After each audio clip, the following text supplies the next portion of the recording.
Gardez le bon dépôt. La parole dit dans 2 Timothée 1,13, c'est pour cet évangile que j'ai été établi, c'est l'apôtre Paul qui parle, prédicateur et apôtre, chargé d'instruire les païens. Et c'est à cause de cela que je souffre ces choses, mais je n'en ai point honte, car je sais en qui j'ai cru, et je suis persuadé qu'il a la puissance de garder mon dépôt jusqu'à ce jour. C'est quoi le dépôt?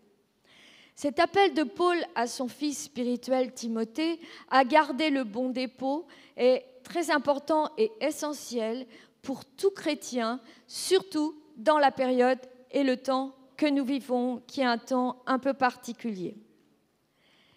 Avant de pouvoir ou non garder ce dépôt, il est bon de savoir et de prendre conscience en quoi consiste ce dépôt.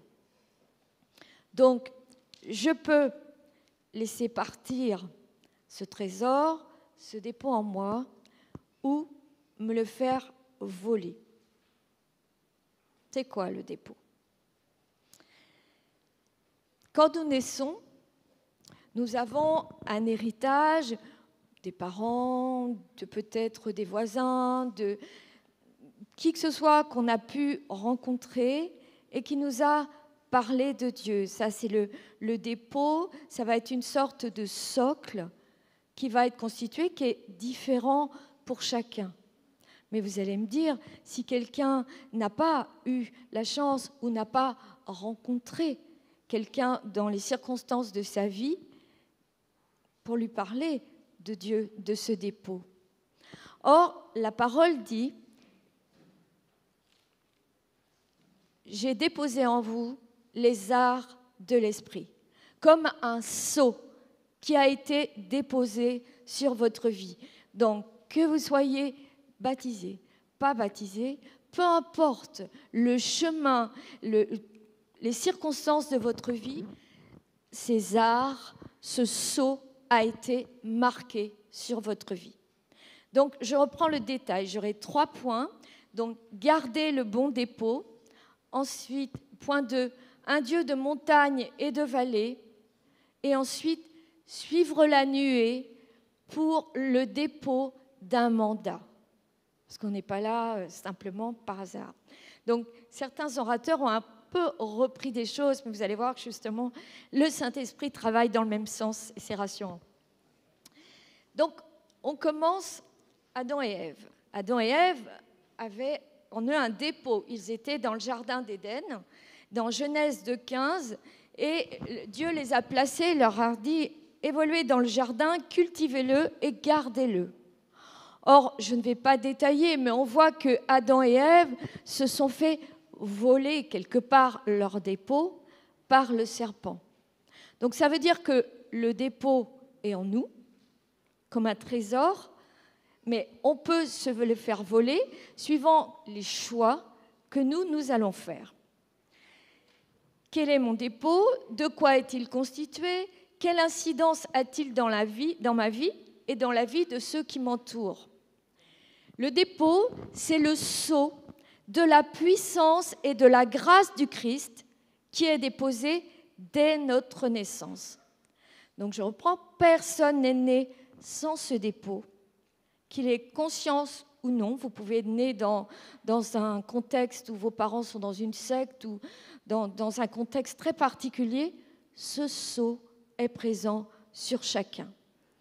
Et nous allons voir que ce sceau, qu'on en ait conscience ou pas, est beaucoup plus que ce que nous pensons ou croyons. On va voir dans la parole que la constitution du dépôt de Timothée, qui est le fils spirituel de Paul, a commencé pour lui dès son plus jeune âge, sous l'influence de sa mère et de sa grand-mère. Ce n'est pas le cas pour tout le monde. Cela s'est poursuivi pour lui dans son contact avec l'apôtre Paul, qui l'a enseigné, accompagné et qui a prié pour lui en nombreuses occasions. Donc, l'héritage spirituel qu'il a pu avoir là a constitué le socle de son dépôt. Et nous, aujourd'hui, comme Timothée, alors peut-être pour certains d'entre vous, c'est nouveau. Ici, peut-être c'est la première fois dans un contexte chrétien. Pour d'autres, c'est depuis la naissance. Pour d'autres, c'est juste il y a quelques mois, il y a 3 ans, peu importe. Mais Dieu écrit droit avec des lignes courbes et va venir, c'est l'onction de travail, je suis désolée, et va venir travailler, amplifier ce dépôt pour qu'il évolue dans le dépôt d'un mandat. Frères et sœurs, on est dans une période un peu particulière, vous avez pu le remarquer. Donc les circonstances de cette conférence, ça a été un petit peu un appel complètement dans la foi. Dernier moment, je fais pas possibilité d'envoyer les flyers parce que déjà, contexte incertain, 4 000 € par la poste, on ne peut pas. Donc, et le Seigneur m'a dit, vas-y. Il faut travailler le dépôt et garder le dépôt. Et je me disais, oui, mais Seigneur, on met en place, mais est-ce que les gens vont répondre? On attend les directives gouvernementales. Il me dit, les arts de l'esprit ont été déposés, elles doivent se déployer. Le dépôt ne doit pas simplement évoluer comme ça. Le dépôt doit avoir sa maturité pour devenir le dépôt d'un mandat, de ce que Dieu veut donner personnellement pour chacun. La parole dit dans 2 Corinthiens 1, 21, « Et celui qui vous a fermi avec vous en Christ et qui nous a oints, donc tous, personne n'est resté en dehors, et qui nous a oints, c'est Dieu, lequel nous a aussi marqués d'un sceau et a mis dans nos cœurs les arts de l'esprit. » Les arts, en hébreu, en grec, pardon, ça veut dire quoi? Ça veut dire gage, indique la garantie d'un paiement. Quand vous donnez des arts quelque part, vous ne les donnez pas comme ça, si vous n'êtes pas sûr de récupérer. Eh bien, pourtant, Dieu a fait cette avance-là pour nous, sans être sûr du chemin qu'on allait prendre. Mais Dieu a déposé ces arts. Et ces arts, quelquefois, sont en croissance, mais quelquefois stagnent. Et vous n'êtes pas là aujourd'hui par hasard. Vous êtes là pour que le dépôt du mandat pour lequel Dieu vous a appelé puisse croître. OK? Non. Merci. Les arts, donc dérivés d'un mot grec, arabo, dans le sens premier, ça veut dire engagement. Donc ça veut dire que Dieu s'est engagé pour chacun. Il exprime un gage, une caution non remboursable. Ça veut dire, quel que soit le chemin que tu prends, Dieu n'attend pas le remboursement. Dieu te l'a donné, c'est un don, c'est gratuit. C'est la garantie du paiement et c'est donné en vue du plein paiement à venir. Le Saint-Esprit, en nous présentant, est le gage que nous serons complètement transformés à l'image de Jésus. Donc on retrouve, quand on creuse les expressions sceau, le sceau, les prémices du concept de fidélité de Dieu à notre égard, même s'il arrive que nous tombons et qu'on ne soit pas à la hauteur de nos engagements. Que ce soit tous les ministères, ils pourraient vous le dire, les divers chemins, tous les saints, ils ont tous mal commencé, mais ils ont tous bien fini. Ça, je crois que c'est le résultat. Donc, tous, croyants ou pas, et que personne ici ne me dise « je n'ai pas reçu ces arts », on est tous marqués de ce sceau de l'esprit. Et lorsque nous sommes en possession d'un dépôt, on a plusieurs possibilités qui s'offrent à nous. Si on vous donne une somme d'argent sur un compte épargne, vous avez le choix. Comment vous allez la gérer? Soit vous la placez pour dégager des intérêts, donc elle a une croissance, soit vous dépensez sans compter en utilisant cet argent comme bon vous semble, peu importe le résultat du dépôt, soit vous l'investissez de différentes façons, soit vous le protégez précieusement dans un coffre-fort verrouillé à double tour en attendant d'en avoir besoin. Le choix vous appartient. Le choix du dépôt le choix de la gestion du dépôt vous appartient aussi. Et dans ce dépôt, nul ne sait, à part Dieu, ce qu'il contient, ce que le trésor contient. Vous ne pouvez pas dire, même si certains dons émergent pour certaines personnes, je parle là par exemple pour des croyants, moi j'ai reçu tel charisme, c'est du vent. C'est du vent. Vous ne savez pas, comme disait Rémi, la droiture d'intention de Dieu, mais vous ne savez pas non plus la valeur du trésor déposé. S'il est un lingot, si c'est simplement une pièce, si c'est un lingot, vous ne savez pas de quelle nature et comment, ni sur quel territoire et ce que Dieu, là où il vous attend. Vous ne savez pas. Donc vous ne pouvez pas dire, oui, mais lui, il l'a reçu, pas moi. Non. Peut-être ce dépôt est enfoui. Peut-être il a commencé à émerger. Peut-être il est complètement mort. Mais rien n'est trop tard pour Dieu. Et peut-être il a une croissance. Vous savez, quand vous voyez un enfant, certains enfants ont des croissances très rapides. Moi, j'ai eu 2 enfants. J'en ai un, ça grandissait très vite. Et ma fille, elle était plutôt de mon côté, elle mettait le temps, même si elle a grandi après. Eh bien, la croissance, elle est différente aussi pour le dépôt. Et elle est unique pour chacun. Ça, on le sait. Mais comme on ne sait pas de quoi est constitué le dépôt, il reste une part de mystère qui ne nous appartient pas.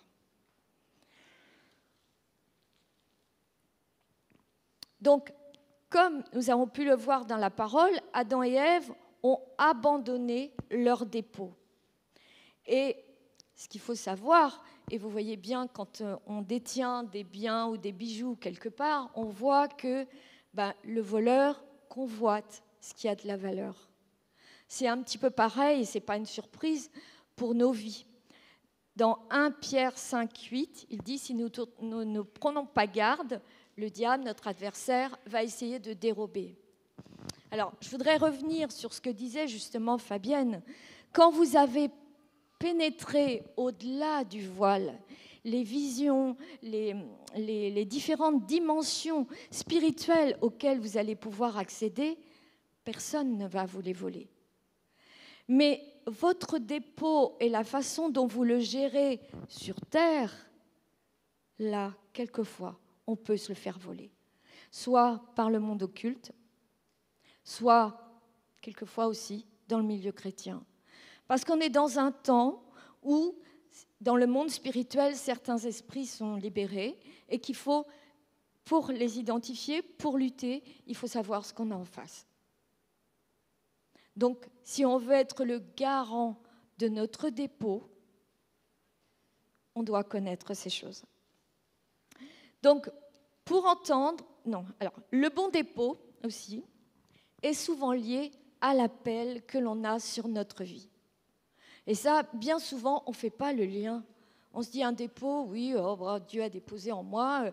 Moi, j'ai cru ça pendant longtemps. Et plusieurs nuits, le Seigneur arrivait, me travaillait, me disait le dépôt. Oui, quoi le dépôt? Qu'est-ce que tu fais de ton dépôt?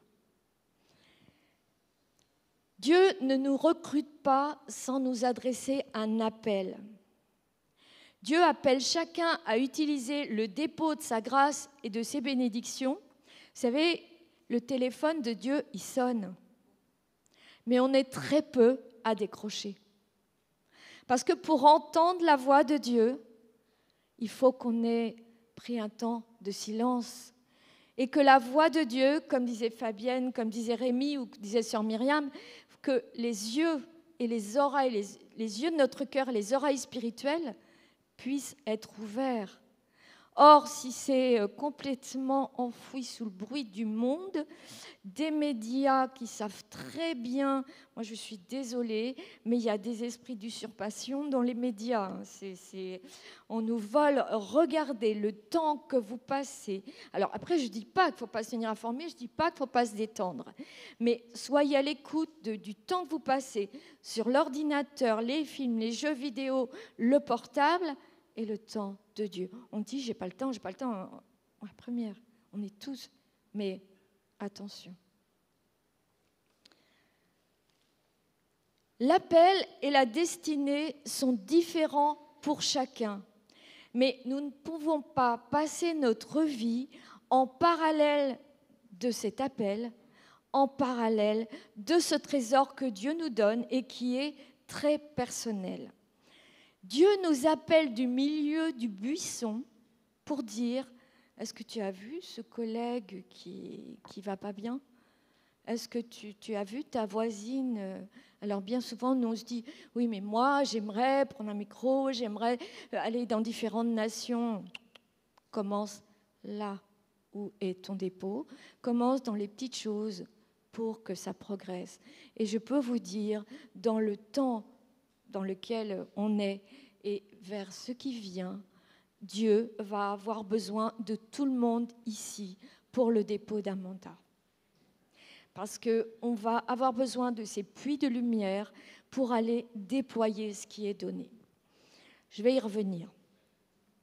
Au musée de Montpellier, il y a un très beau tableau de Reynolds qui présente Samuel en train de prier.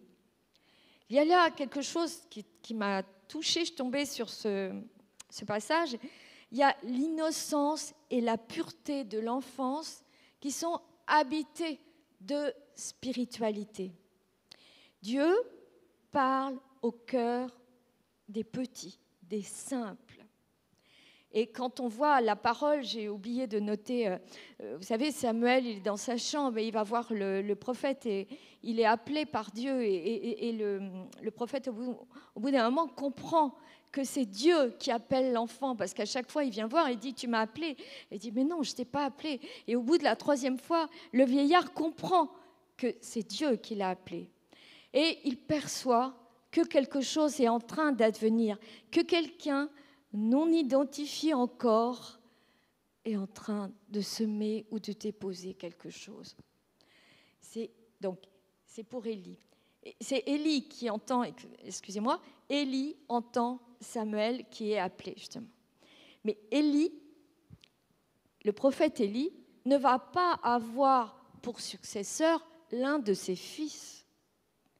L'appel ne se fait pas forcément dans le cadre de la fratrie. L'appel, c'est une question d'âme et de spiritualité, et c'est Dieu qui choisit. Et personne ne peut dire c'est toi, toi tu vas... Non. Et là, dans ce passage-là, il est bien dit, on ne devient pas prophète de père en fils, mais par vocation. Et la vocation n'est jamais prévisible. Elle fait irruption quand on ne s'y attend pas et chez ceux que l'on n'aurait pas choisis. De Samuel à Bernadette Soubirous, en passant par Isaïe et Saint Paul, l'Esprit Saint bouscule régulièrement des habitudes de pensée et case la continuité, brise l'homogénéité. L'homogénéité, elle est quelque part, l'adversaire de la grâce, enfin, l'inverse de la grâce, parce que chacun doit jaillir avec ce qu'il est. L'irruption de la présence de Dieu bouleverse ce qui serait trop naturel. En fait, ça serait normal et on s'approprierait. Il en sera de même quand Samuel sera vieux et qu'il devra nommer un roi parce que ses fils n'étaient pas dignes de lui succéder. Donc le naturel est souvent réfractaire au vrai changement. Il s'installe dans les avantages acquis, les routines asphyxiantes. Il se ferme à la vie. Nul n'est reconnu, cette phrase elle est connue, n'est reconnu prophète dans sa famille ni dans son pays, mais les chemins de Dieu ne suivent pas la voie hiérarchique, ni forcément la succession familiale. C'est une question de dépôt et d'appel et de manteau spirituel. C'est la même chose pour Esther. Dans Esther 4, vous connaissez la vie d'Esther, elle vient devant le roi, elle est en danger, elle se met très belle parce qu'elle doit négocier, elle met sa vie en danger. Et Mardoché va lui dire, qui sait, ce n'est pas pour une occasion comme celle-ci que tu es parvenu à la royauté. Or, toute sa vie, On aurait pu dire le dépôt de Dieu. Où est le dépôt de Dieu dans la vie d'Esther? C'est une reine, mais point, elle est dans un coin. Vous m'auriez dit qu'un jour je me retrouverais à prêcher là devant vous, je vous aurais dit, je peux vous dire à tout âge, hein, parce que Rémi pourrait en témoigner. Voilà, Dieu a des plans incongrus. Là, on ne s'y attend pas, même si le dépôt attend que tu vives ta vie de famille, que tes enfants soient élevés, et tout d'un coup, tu dois te lever pour y aller. Peu importe le chemin. Mais le dépôt doit croître et être en mouvement, sinon il meurt. Et il en va aussi de notre salut.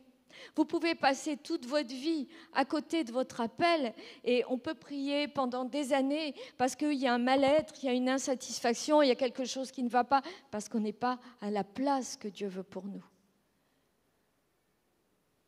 Vous comprenez ?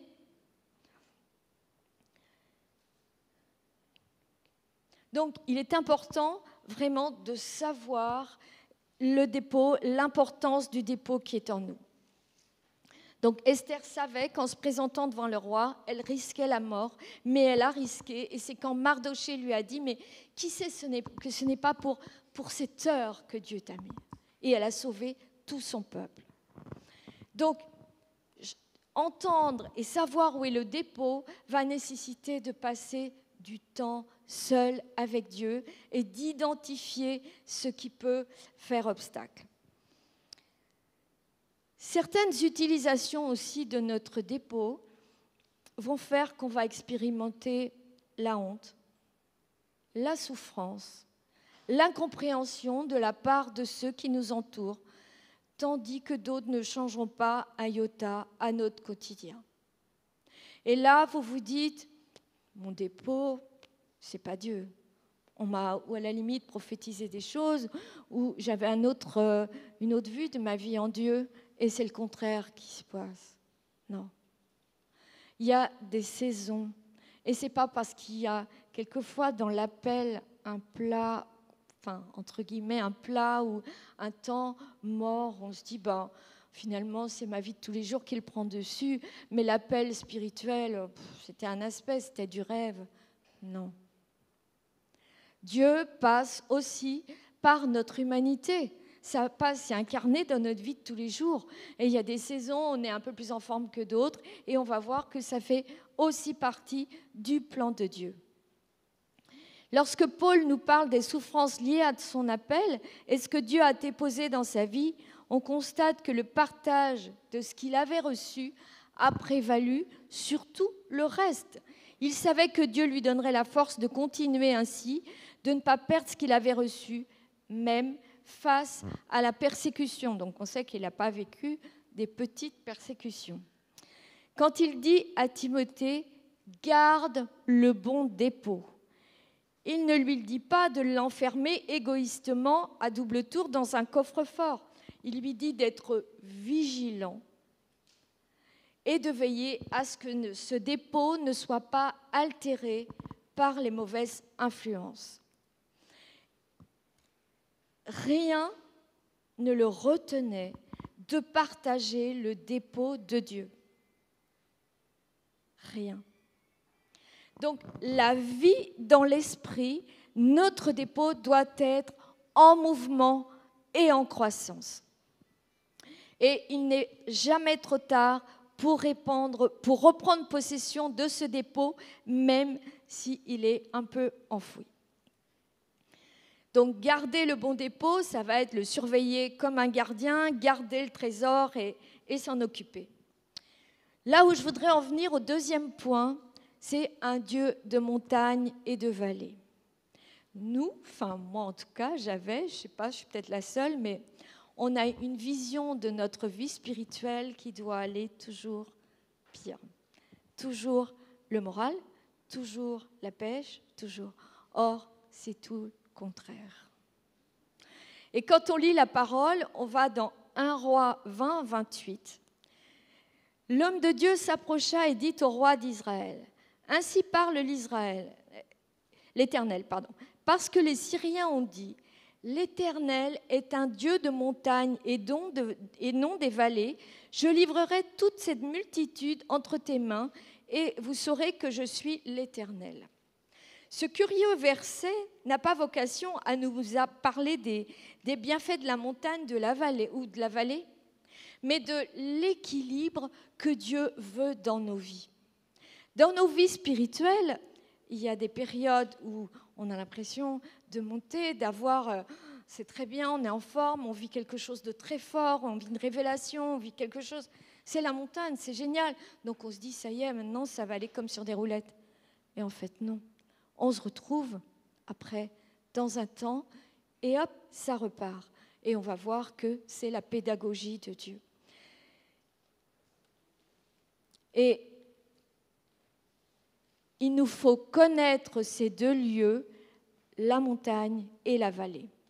Et on voit que tout au long de la parole, la montagne est le lieu de la révélation divine par excellence, le lieu où Dieu se manifeste. C'est le point de contact entre le ciel et la terre. Je pense qu'on a vécu certaines montagnes depuis le début du week-end et on peut se rendre compte que c'est facile. C'est plus facile. Mais ce n'est pas toujours comme ça. Alors, je cherche mon... Attendez, j'ai perdu le fil de mon... Voilà.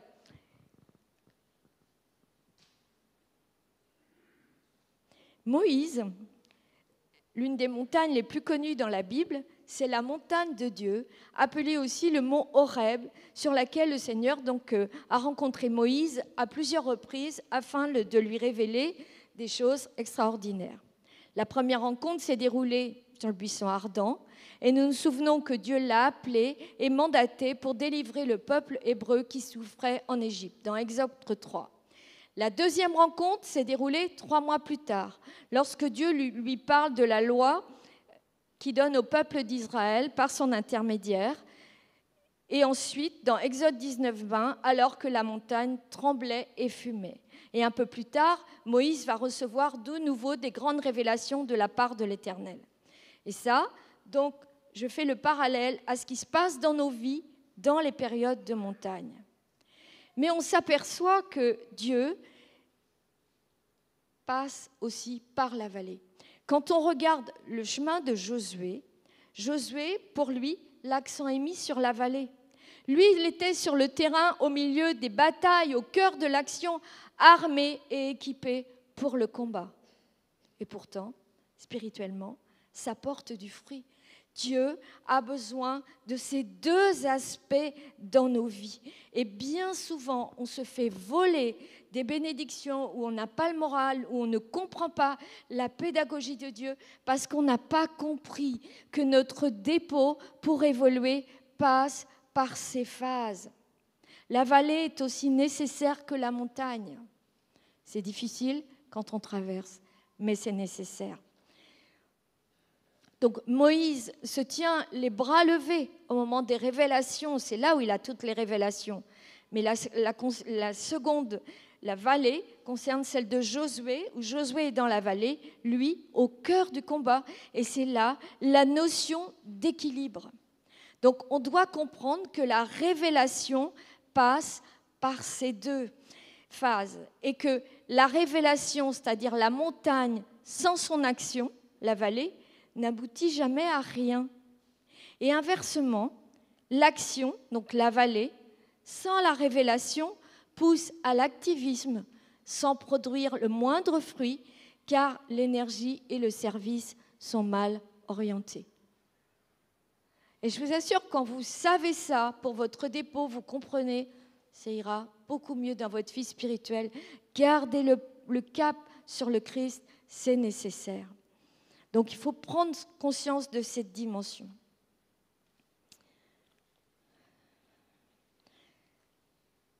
La prise de possession de l'héritage ou de la mission que Dieu nous donne ne se fera pas sans combat, sans véritable effort. Je pense que vous pouvez leur demander. Le peuple devait se rendre sur place, s'emparer de la terre en foulant le sol. Et le mot « fouler » n'exprime pas le fait de se balader tranquillement. Ça vient du mot « darak » qui implique un assaut militaire, l'action de tendre un arc ou encore de presser avec force. Donc la montagne est une bonne chose, c'est l'étape incontournable, sinon il n'y aurait pas non plus de victoire sans la vallée. Pour gagner la bataille, on a besoin de ces deux dimensions.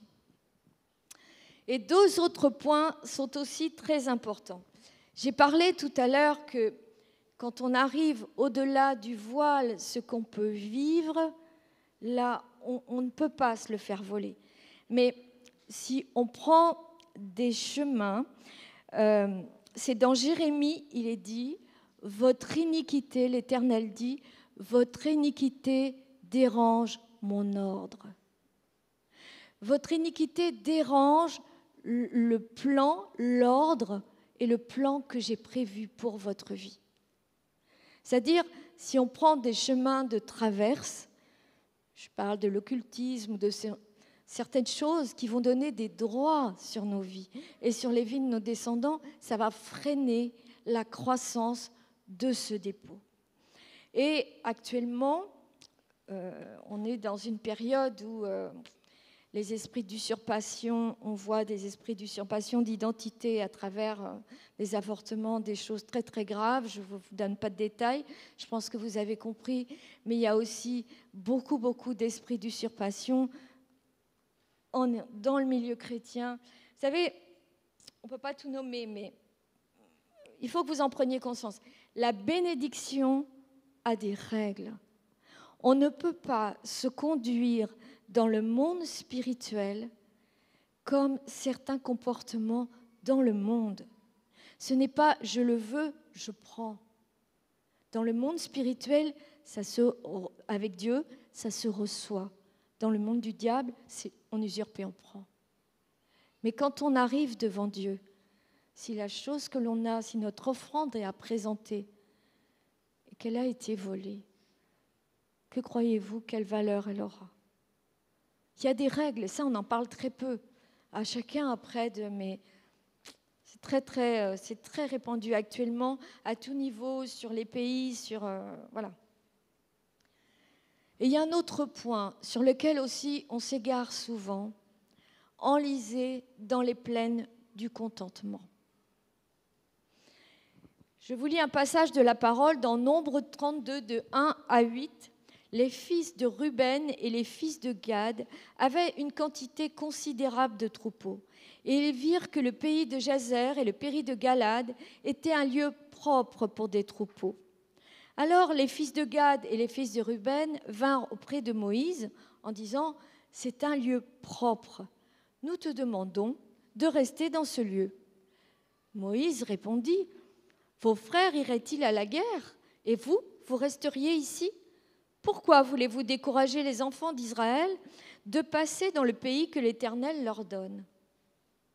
En fait, les fils de Ruben et de Gad, ils arrivent sur un territoire, il n'y a pas d'effort à faire. Ils ont les moyens, ils ont tous les moyens matériels nécessaires, le territoire est propre, il n'y a pas de mauvaises herbes à enlever, il n'y a rien à faire. Donc ils se disent, voilà. Sauf que leur attitude a un impact sur leur descendance. Parce qu'après, ils vont empêcher leur descendance de rentrer dans ce pays. Moïse va leur dire après. Ce passage relate le moment où le peuple d'Israël doit passer le Jourdain pour entrer en terre promise. Les fils de Ruben et les fils de Gad ne veulent pas passer le Jourdain. Ils veulent rester sur place. Et c'est là où Moïse va les reprendre en disant « Mais attendez, si vous choisissez cette attitude, quel impact ça va avoir pour votre descendance ? Quand nous prenons certains choix d'iniquité pour nos vies, certains choix d'iniquité pour notre dépôt, sans réfléchir aux conséquences, aux droits que ça va donner, quel impact ça va avoir sur notre descendance ? On vit un temps, frères et sœurs, il n'est plus temps de tricher. C'est l'appel à la repentance, c'est dit de partout. Je parle très très peu de vagues et je ne parle pas comme ça. Et vous faut que je vous le dise quand même, c'était en janvier ou février, on avait un live de Bourg-Esplandier avec l'école, c'était avec l'école ou peut-être un live général, enfin, qu'on fait sur les réseaux. Et il y avait le père Soubéran, Pierre-Marie Soubéran qui prêchait, et Claude et Julia Payan. Donc, je n'intervenais pas. Et je vous dis ça parce que c'était tellement pressant, je ne pouvais pas résister. Pendant que le père Soubéran prêchait, le Seigneur a commencé à parler, enfin il me semblait que c'était pressant. Et je luttais, je disais Seigneur, mais je n'interviens pas, ce n'est pas moi qui parle. Et je ne peux pas. Et puis ça revenait tellement, je dis écoute, débrouille-toi, si vraiment c'est toi. Et au bout d'un moment, c'est venu avec une force. Et il m'a dit, il s'adressait à la France. Il a dit, France, France. Non, c'était France, France, tu fermes tes frontières. C'était au moment du confinement qu'il y avait des cas. Il a dit, tu t'es allié aux autres nations. Tu t'es allié à beaucoup de nations. Tu as choisi aussi certaines idoles des autres nations. Une vague arrive. Vas-tu te tenir debout devant cette vague ou vas-tu t'écrouler, coucher? Vas-tu te tenir debout pour être rempli de sa puissance et de son esprit ou vas-tu te retrouver couché? Que tu sois debout ou que tu sois couché, cette vague arrive. Voilà. Donc, ça me coûtait parce que moi, je parle rarement de vagues. Et quelque temps après, j'ai entendu, c'est James Goll qui a annoncé, Jean-Luc Traxel dit, une vague arrive. Donc, on ne sait pas, frères et sœurs, comment Dieu va conduire les choses. Mais vous êtes là aujourd'hui, pas par hasard, pas pour s'enliser de nouveau dans les plaines du contentement. Je ne dis pas, on a chacun des chemins et je ne juge personne, mais le culte du dimanche ou la petite messe une fois par semaine, ça ne suffit plus. Il nous faut une vie en Christ déterminée et greffée sur le roc. Parce que va arriver un temps où il ne restera que vous et le dépôt. Personne d'autre ne sera avec vous. Et vous savez, quand Fabienne décrivait ou les autres orateurs disaient, quand on est au-delà du voile, il m'est arrivé dans une session où j'étais distraite, c'était à l'étranger, il y avait un moment de gloire et j'étais complètement distraite. Et je me suis retrouvée face à des choses, je me suis dit, mais il n'y a pas ça sur Terre. Mais j'étais seule, j'étais dans la salle, mais on se dit, on est ensemble, mais non. Là, il reste, vous êtes seul avec Dieu, dans le monde spirituel de Dieu, et il ne reste que vous et votre dépôt. Donc, si vous n'avez pas connaissance de ce qui est dans la parole, et bien moi, j'ai dû chercher après. J'ai dit, mais il n'y a pas ça sur Terre. Ça n'existe pas sur Terre. Donc, j'ai cherché où c'était dans la parole. Donc, c'est pour le commun des mortels, c'est pour tout le monde. Mais ce n'est pas quelque chose de très, très loin. Personne, seul Dieu sait quand, comment il va gérer. Mais je pense que tous, on sent les prémices, on sent que quelque chose se passe, qu'on est rentré dans un nouveau temps. Prophétiquement, il se passe des choses. Et il nous faut comprendre, être à l'écoute. Et vous êtes là ce soir pour le dépôt, le dépôt d'un mandat. Moi, je ne sais pas lequel. Mais on va prier pour que ce qui a été déposé et ce qui est peut-être enfoui soit ravivé. Donc, ne vous dites pas, c'est trop tard. Dieu rattrape le temps. Dieu restitue. Il a tout pouvoir. Mais il faut votre oui pour que le dépôt qui a été enfoui puisse être ravivé. On va procéder par plusieurs étapes et ensuite, on va vraiment ouvrir nos cœurs pour accepter le mandat qu'il a pour chacun et qu'il est le seul à connaître. Mais je sais que c'est le jour et qu'il y a un avant et un après et que ce n'est pas parce que vous sortirez d'ici sans rien ressentir, ou se dire « Ah, il ne s'est rien passé ».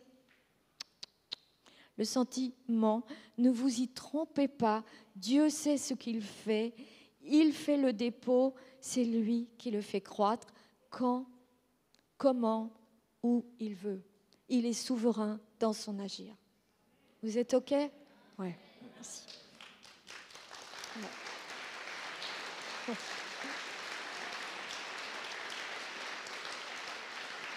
Alors, avant de pouvoir prier, je voudrais quand même dire, il y a plusieurs positions pour faire progresser ce dépôt. La première position, c'est celle du chrétien qui vit suivant sa volonté propre. Donc, moi, il faut qu'il n'y ait pas de petits trucs qui soient désagréables pour moi. La vie en Christ, ouais, mais vous savez, il y a les petits combats. Alors, ce n'est pas une vie dans l'esprit, ne se vit pas que dans les consolations. L'or est éprouvé au feu. Et au feu, Dieu est un feu. Et vous pouvez avoir, quand le feu de Dieu se met et avoir le corps qui flambe, j'ai vécu, l'or est éprouvé par le feu. Mais c'est un bon feu. Donc, notre position, on a le choix. Est-ce que je ne désire pas spécialement les choses que Dieu a à m'offrir? Est-ce qu'il faut que ça coïncide avec ce que je considère bon et confortable pour moi? Ça, c'est la première position de celui qui vit selon sa volonté propre. La deuxième position, celle du chrétien né de nouveau depuis de longues années et qui est arrivé à un stade où il se contente, c'est très bien, mais moi je connais tout ça, vous savez, il n'y a plus rien, j'ai déjà vécu ça, vous savez. Jamais. On est arrivé, je ne sais même pas si à notre mort on sera arrivé, parce que Dieu fait à chaque fois du nouveau. Et je peux vous dire, au-delà du voile, on est loin d'avoir tout expérimenté et surtout d'avoir perçu la conception de Dieu. Nous, on a une conception qui est la nôtre, suivant nos petites lunettes, mais qui n'est pas celle de Dieu. Il y a beaucoup, beaucoup, beaucoup plus. Et certaines choses, on ne peut même pas exprimer par des mots. Je pense qu'ils pourraient, tous pourriez dire... Voilà, comme dit l'apôtre Jean, nul ne peut exprimer ce que j'ai vu et entendu. Je crois que c'est ça. Ne pas se contenter de sa petite vitesse de croisière, une fois le dimanche, une fois... Non, vous avez forcément des lieux autour de vous, ou une église, ou un lieu d'adoration, ou peut-être ce sera un quart d'heure, mais bloquez-vous du temps pour Dieu. Alors, actuellement, dans une période où on est beaucoup, je dirais, oppressé par la peur. Vous êtes d'accord? Donc, au moins, si ça peut être votre motivation d'avoir moins peur, plus vous serez près du cœur de Dieu, plus vous serez revêtu de sa force. Donc, il n'y a pas d'autre clé. Alors,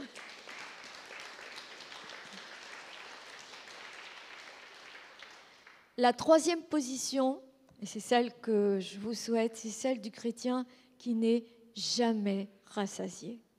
Il n'a jamais assez de Dieu. Il veut toujours plus. Et si vous n'avez pas cette soif, eh bien, demandez-lui.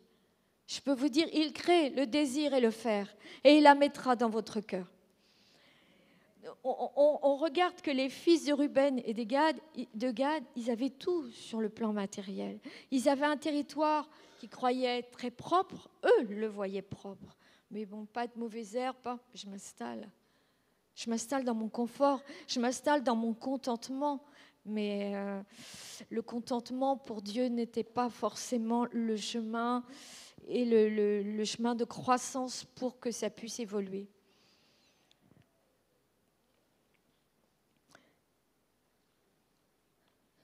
Voilà, qu'est-ce que je voulais dire aussi? Ne gaspillons pas donc notre temps dans les plaines du contentement. Et j'arrive au troisième point pour recevoir le mandat. Il faut suivre la nuée pour le dépôt d'un mandat.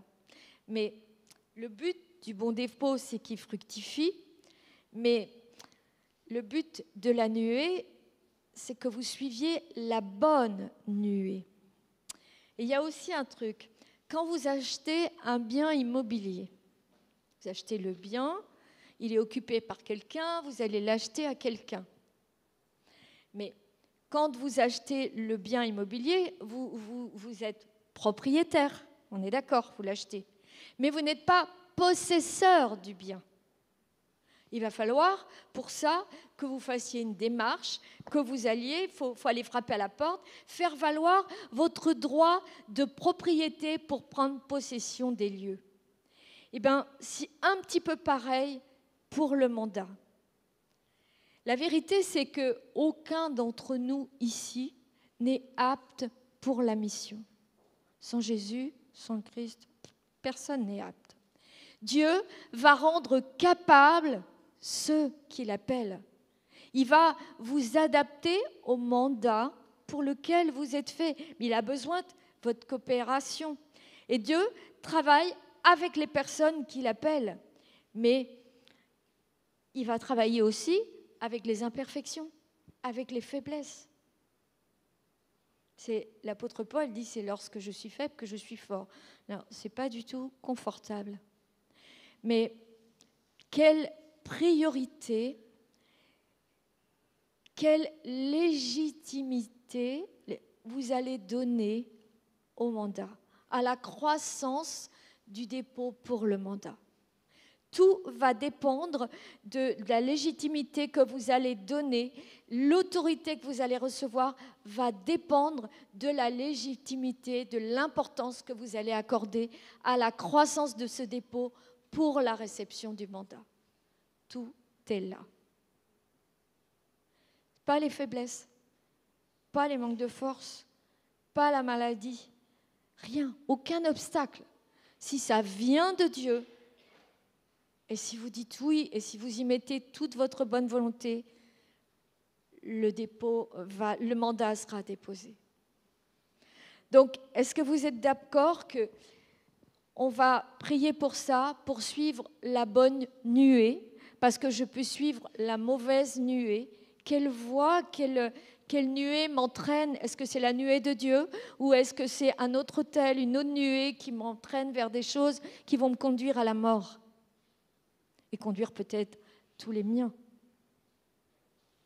Donc, on va procéder en 3 choses. Oui, je voulais vous dire aussi, oui. Légitimer la nuée, c'est reconnaître son autorité. Placer notre confiance en celui qui conduit, Isaïe 55, 8, 9. Rester enseignable en toutes circonstances, c'est savoir écouter, se remettre en question, faire preuve d'humilité, bannir l'orgueil, car Dieu nous veut enseignables pour que le dépôt du mandat qu'il veut nous donner puisse se faire. Amen. Donc la musique, je ne sais pas où ils sont, si vous voulez bien. Maintenant, on va vraiment prendre ce temps, on va prier en 4 ou 5 étapes. Et à ceux qui veulent, vous allez répéter, mais vraiment de tout votre cœur. Pour que Dieu a besoin d'une chose aujourd'hui, peu importe que vous soyez fatigué, triste, dans le combat, c'est juste de votre oui et de votre adhésion.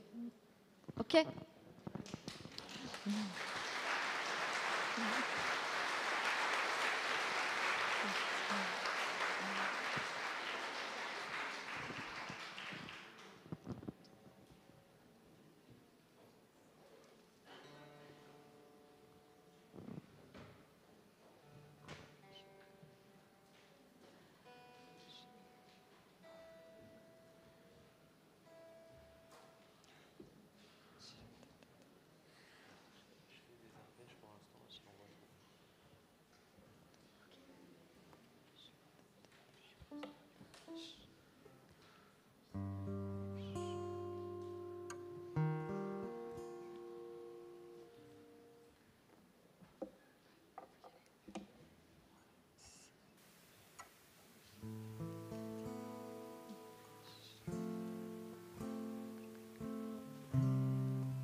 Donc on va se mettre debout, comme déjà une prise de position face à Dieu.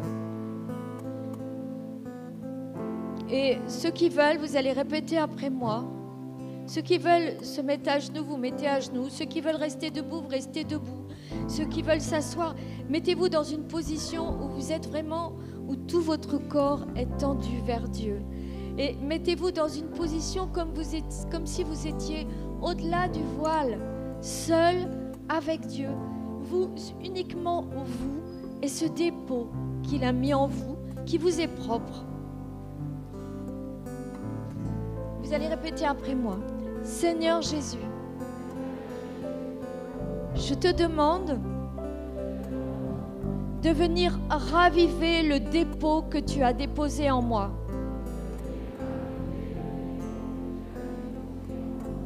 Viens faire fructifier ce dépôt.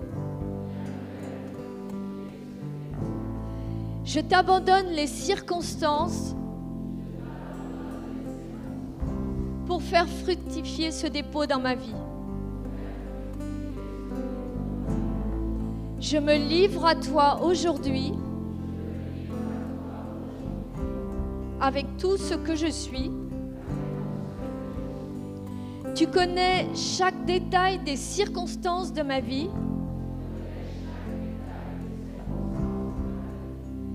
Et d'avance, je te remercie. Donc on garde un petit temps de silence, on intériorise avant de passer.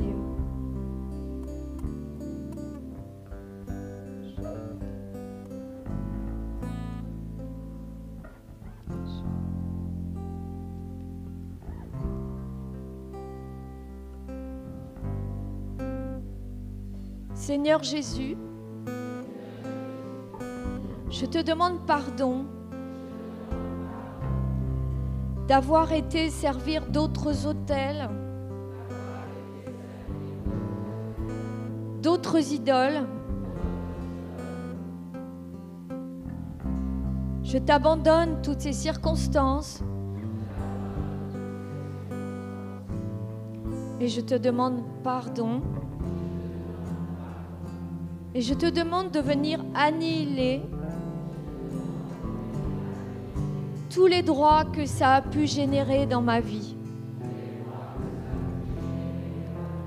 Et je me livre à la puissance du sang de Jésus.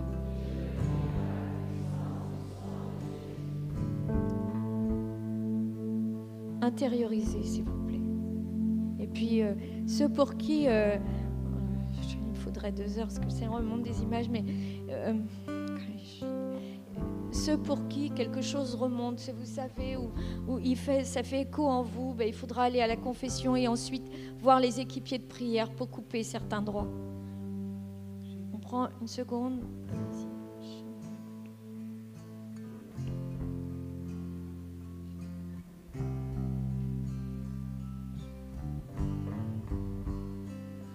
Seigneur Jésus, je te demande que le temps de montagne et de vallée que j'ai pu vivre puisse porter tout son fruit. Dans l'autorité du nom du Christ, je te demande de me restituer tout mon héritage. Merci pour la restitution de cet héritage. Merci pour tes promesses. Merci pour tes bienfaits. Merci pour ta bonté infinie et la souveraineté de ton agir. C'est pareil, laissez remonter.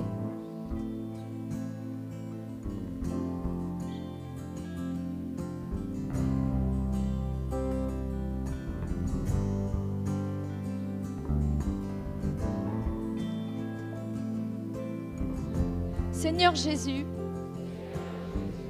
je te demande pardon pour tous les vols ou physiques ou spirituelles que j'ai pu faire ou subir. Je te demande, avec ta justice divine, de venir ajuster ces situations. Je mets ton précieux sang entre ces situations et moi.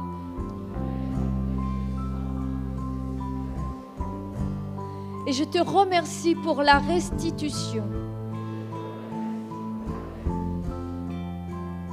Restez dans le silence aussi.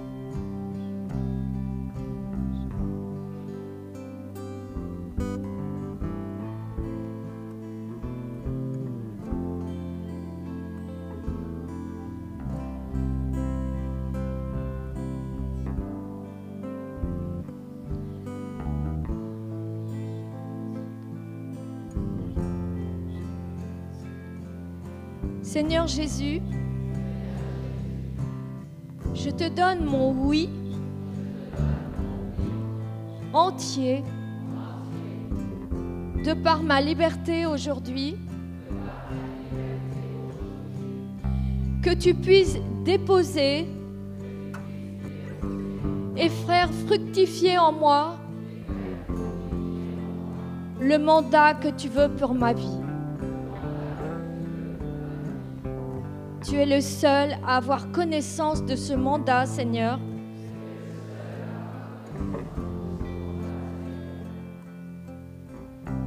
Aucun autre droit. Je choisis aujourd'hui, je choisis aujourd'hui de me livrer à la Seigneurie du Christ. Et je me revêts de la puissance du sang de Jésus. Je me revêts de la puissance du sang de Jésus. Une dernière fois, je me revêts de la puissance du sang de Jésus.